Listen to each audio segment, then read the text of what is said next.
আসসালামু আলাইকুম রহমতুল্লাহ। সম্মানিত ভিউয়ার্স, আপনারা দেখতে পাচ্ছেন আমার হাতে একটা আনার আছে। এই আনারটা নিয়েছে, তার দাম হলো 230 টাকা। তো অনেক শখ করে খাওয়ার জন্য 230 টাকা দিয়ে আমি এই আনারটা কিনেছি। দেখেন প্রতারকদের কত বড় প্রতারণা। তারা যখন এই আনারটা রাখছে, খুব সুন্দর করে রাখছে, রাখার পর যখন বলছে যে আমাকে একটা ভালো আনার দেন, তখন সে তাড়াহুড়ো করে দিচ্ছিল অনেকে। দেওয়ার পরে সে আমি বললাম যে ভাই একটু ভালো করে দেখে দেন। তখন কি করছে, এই লোকটা আমার একটা আনার দিয়ে দিল। তো আমি ভালোভাবে ভাবলাম যে খুব ভালো করে দিচ্ছে, কথাও খুব বিশ্বস্ত মনে হচ্ছে।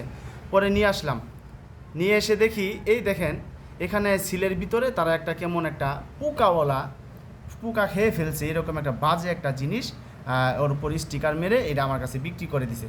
এর জন্য সম্মানিত ভিউয়ারদেরকে বলবো, যারা আপনারা ফল কিনবেন, ফল কেনার আগে 220 টাকাতে কিনা হয়েছে 30 টাকা। যারা যারা এখন থেকে ফল যে কোনো ফল কিনে না কেন, বিশেষ করে আনারটা কিনবেন, তখন কেনার আগে খুব সতর্ক থাকবেন এবং স্টিকারগুলো ভালো খুঁচিয়ে দেখে নেবেন। কারণ প্রতারকটা কীভাবে মানুষদেরকে ঠকায়, ইনশাল্লাহ আমরা চিঠি তাকে ধরতে যাচ্ছি এখন। আজকে তার বাস্তব প্রমাণ। একটু আপনার সাথেই থাকুন।